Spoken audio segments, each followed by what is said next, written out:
Christophe Mirande, je travaille l'émail sur métal en particulier, et puis d'autres matières autour de l'émail sur métal, comme le zinc, l'ardoise, le bitume, toutes ces matières pour des pièces à dimension artistique. Je vous invite à rentrer.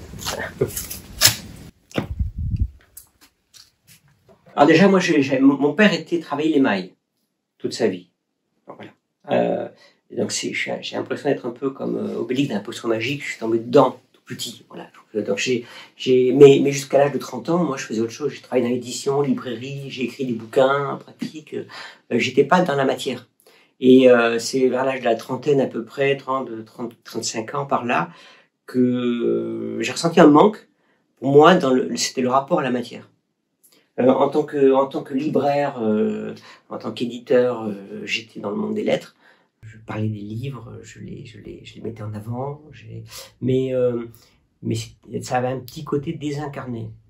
Mais par rapport à moi, parce que je dis pas qu'en soi, de travailler dans le monde des lettres, c'est toujours désincarné. Mais moi, je le vivais comme quelque chose d'un petit peu désincarné. J'avais un besoin de retrouver certaines racines.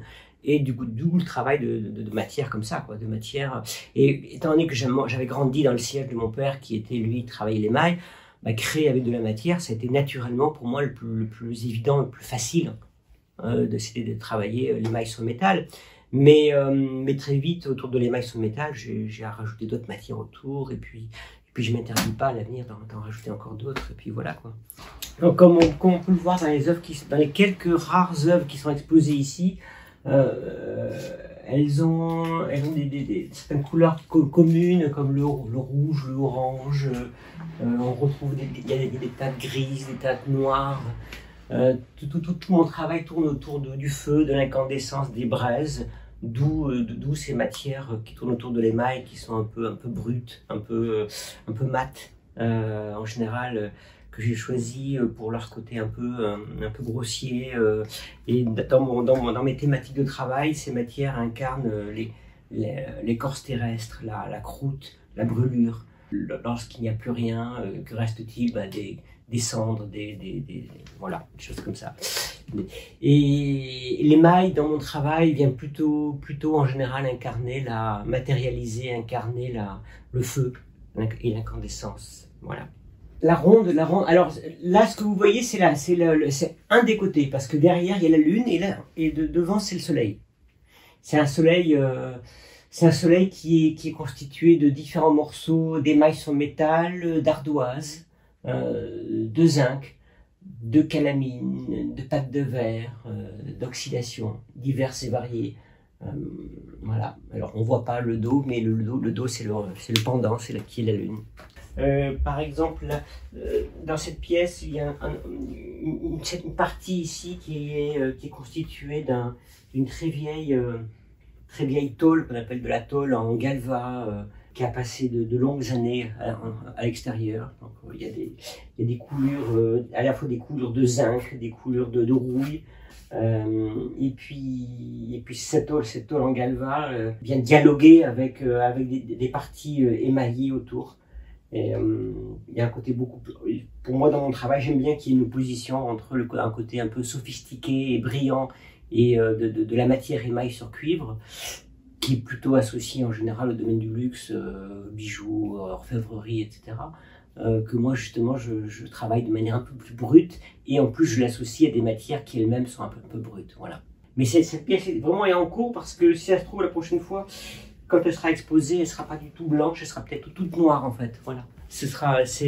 Donc c'est juste pour vous montrer un petit peu l'opposition que je peux avoir dans mon travail entre des matières vraiment qui elles ont vécu naturellement, ce sont des beaux morceaux que je récupère dans la nature. Là je travaille un peu comme un mosaïste qui rassemble des beaux morceaux, et en fonction de ce que je fais, je compose après avec. Il y a que dans cet atelier, il y a que l'émail que je travaille intégralement. Voilà. Et puis actuellement, je travaille beaucoup sur ces émaux, à la fois rouge sang de bœuf, et puis des émaux comme ça qui sont beaucoup plus dans là pour incarner la braise, le feu, la brûlure, juste avant la brûlure. Cette pièce-là, c'est une composition qui n'est pas encore terminée, que je prépare pour une exposition qui aura lieu en Alsace l'année prochaine, qui va tourner sur le thème des stalags. Les stalags, c'était les camps de prisonniers en 39-45, les prisonniers de guerre français qui étaient envoyés en Allemagne. Et c'est une pièce qui va s'appeler Stalag, voilà, avec des matières très brutes, à la fois de récupération. Il y a du bitume, il y a toutes les matières que j'affectionne en ce moment.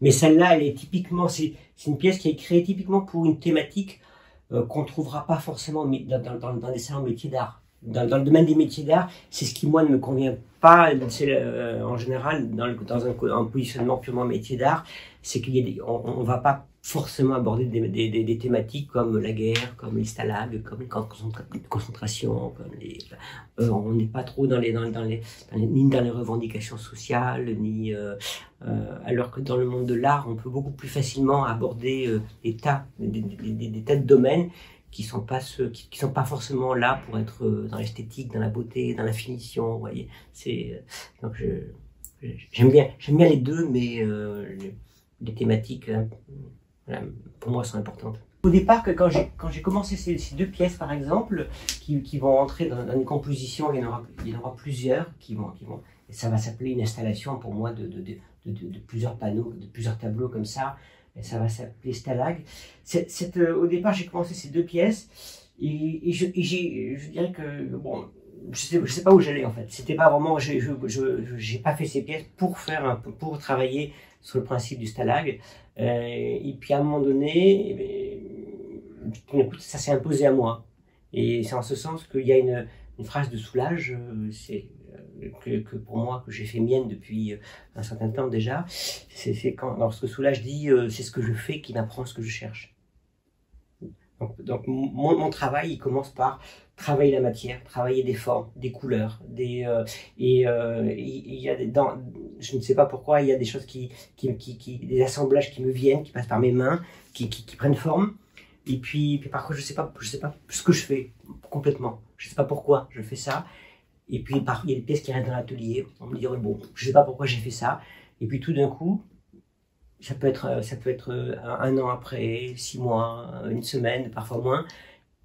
Voilà, une rencontre, quelque chose fait que tout d'un coup ça s'illumine et je sais pourquoi j'ai fait cette pièce. Et ce qui est le cas pour ces deux-là, j'ai un jour retrouvé une photo de mon grand-père qui était vosgien et sur une de ces photos de soldats en 39, derrière il y avait marqué Stalag 2B, etc.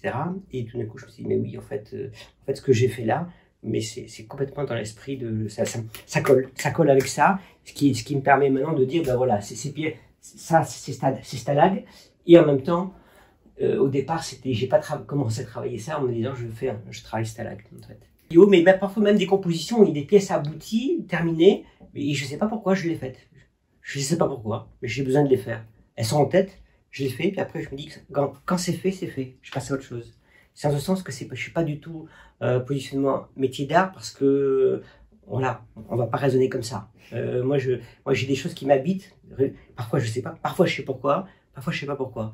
Mais simplement, tout ce qui est important pour moi, à un moment donné, c'est de réaliser ce que j'ai en tête pour pouvoir, quelque part, c'est un peu comme si je m'en débarrassais pour changer d'obsession, pour changer de point de vue. Donc ça m'habitait, j'avais ça en tête, je savais pas pourquoi, et puis tout d'un coup, une photo fait que, ça y est, je sais pourquoi j'ai fait ça. Et j'en ai une autre série que je vais commencer, que je vais terminer, que je sais pas pourquoi j'ai commencé ça aussi il y a un an. C'est à base de morceaux de vieilles plaques de tôle émaillées que qui ne sont pas finies, que je vais recuire. C'est une vieille publicité allemande trouvée dans un champ dans le sud de la France. J'ai récupéré ça, j'ai commencé à le découper, je vais le retravailler. Puis j'ai fait une pièce avec un des morceaux, c'est celle-ci. Bon, mais je suis incapable de savoir pourquoi j'ai fait ça. C'est cet été, il se trouve que j'ai exposé du côté de Limoges. Et à côté de Limoges, il y a une petite ville qui s'appelle Radour-sur-Glane, je ne sais pas si vous entendez parler. Et il se trouve que j'y suis allé. Et après, je me suis dit, mais oui, mais voilà pourquoi. Voilà ce que je vais faire, ce que je vais continuer à faire. c'est des morceaux de cette publicité allemande d'une époque qui étaient rouillés, que j'ai retravaillé là, qui patinaient, ciraient, et j'ai fait un ensemble de pièces que je vais appeler Oradour. Oradour. Alors ces morceaux de cette pièce-là, pour moi, elle fait penser un petit peu comme à une peau, une peau qui serait clouée sur un morceau de bitume. Bah, c'est ça en fait. Moi, c'est complètement dans le thème de Oradour sur glane. Celle-là, ce sera Stalag. C'est pas là, ce sont deux thématiques qui sont pas très sexy, quoi. Qui sont pas très. On n'est pas dans le festif. Peut-être que c'est dans l'air du temps aussi. Je sais pas. Après, peut-être que à la limite, c'est pas à moi de le dire. On peut y voir ce qu'on veut. J'ai un rapport à ces matières qui sont plus celles d'un artiste que d'un artisan, dans la mesure où je raisonne toujours en termes de pièce unique que je sais comment ça commence, je sais jamais trop comment ça finit globalement. Mais je suis artisan dans la mesure où je travaille aussi des matières, je possède un réel savoir-faire par rapport à l'émail sur métal. Donc là, en ce sens, je suis artisan, mais officiellement, je suis à la maison des artistes, en fait, parce que je fais pas de prototype. Je ne raisonne pas en termes de prototype que je mets au point et que je vais proposer après, et que je vais pas prendre des commandes. Je vais pas réaliser 10 fois, 20 fois la même pièce. Voilà. D'abord, d'ailleurs, je pourrais pas, et puis je ne voudrais pas. C'est un positionnement qui est celui de plus de l'artiste qui fait de la pièce unique et qui la propose à des collectionneurs amateurs d'art. Voilà. Ce qui n'est pas tout à fait le même public.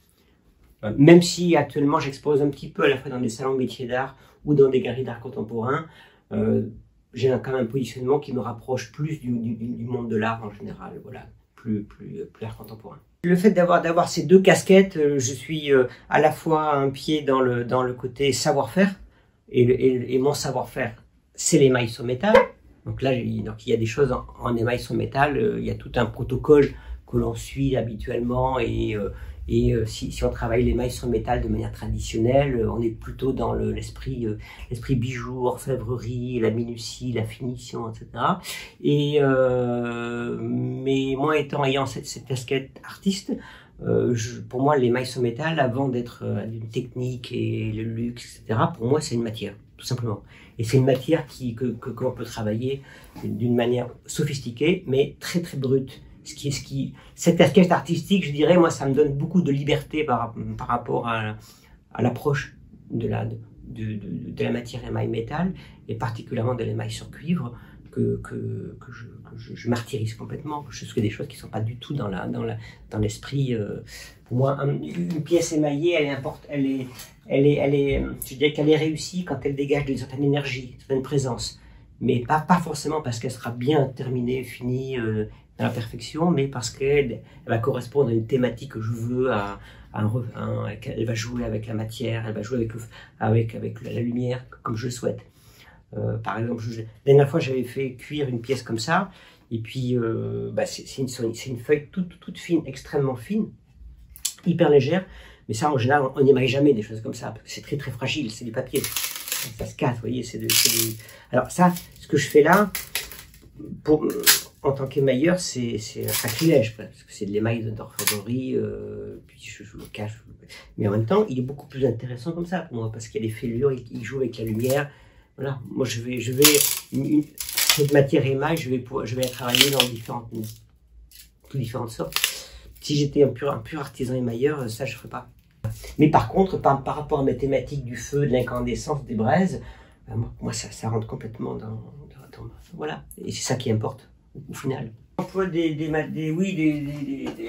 outils quand je travaille devant le grand four comme ça, ou celle-là, c'est très. Puis j'ai souvent, en général, quand je travaille devant le four, quand je joue à 900 degrés, il y a beaucoup de chaleur qui sort, donc il faut se protéger. Donc j'ai ma veste en cuir, j'ai mes lunettes pour protéger les yeux, il faut se protéger les yeux, les vêtements, la peau, et ce qui m'amène à être parfois à ressembler entre D'Artagnan et puis le cosmonaute avec ses protections, voilà. Mais oui, ce sont des outils de l'émailleur traditionnel, ça c'est ce qu'on appelle aussi la pince à étirer, qui sert à travailler l'émail dans le four, quasiment. Contrairement aux céramistes, qui n'est pas en contact avec le feu tout le temps. L'émailleur, lui, il travaille tout le temps en contact avec le feu.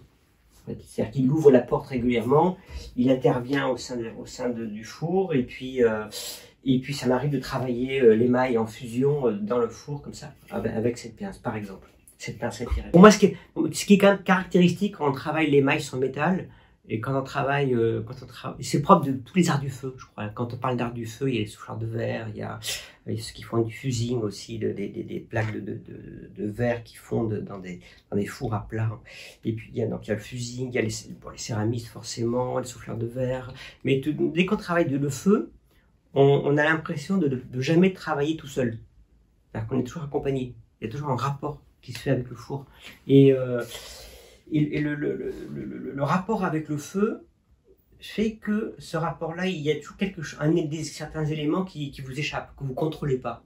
Parce que le feu, il agit sur la matière, mais qui lui est toujours un peu propre quand même. Même si avec les années, on sait comment ça évolue, le feu on a l'impression que c'est une entité qui a presque une individualité, qui décide, on a ça en tête, mais lui, il veut ça, et puis de la matière, il va la modeler comme il le souhaite. Et au final, c'est ce rapport entre la matière, le feu et le four, et la multiplication des cuissons, qui fait qu'on se positionne en tant qu'artiste, en tant qu'individu, et à chaque fois, ce feu vous renvoie à vous-même, en fait. Par rapport à ce que le feu décide de faire, comment vous vous positionnez, comment vous voulez le vivre. Est-ce que vous acceptez ça, ou est-ce que vous voulez le contrecarrer, parce que vous voulez absolument imposer ce que vous avez en tête, ou est-ce que vous allez au contraire parfois saisir une opportunité, quelque chose que décide le feu, il agit sur une matière, il y a quelque chose qui sort, qui n'était pas attendu, est-ce que je vais l'exploiter pour m'en servir, ou est-ce qu'au contraire je vais vouloir à tout prix asservir ça à mon mental. Donc là, c'est à chaque fois, ça vous renvoie au final à vous-même. Qu'est-ce que vous aimez, qu'est-ce que vous voulez. Donc c'est ça que je trouve quand même assez intéressant dans ce travail avec le feu, voilà, qui est particulier. Bon, là, j'ai essayé d'aborder en quelques mots rapides à la fois mon univers, mes matières, mon travail, mon approche, mais c'est très très succinct. Si quelqu'un veut en savoir un peu plus, j'ai un site internet qui s'appelle, il suffit juste de taper sur Google mirande.eu, Mirande, mon nom de famille.eu, et on peut voir à la fois toute mon actualité, mes expositions et toutes les œuvres au fur et à mesure. Je fais un catalogue qui fait que chaque fois que je fais une œuvre, je la considère aboutie, elle est automatiquement en ligne, ce qui permet à tous ceux qui connaissent mon travail et qui me suivent de pouvoir, même à distance, voilà, me suivre sans problème.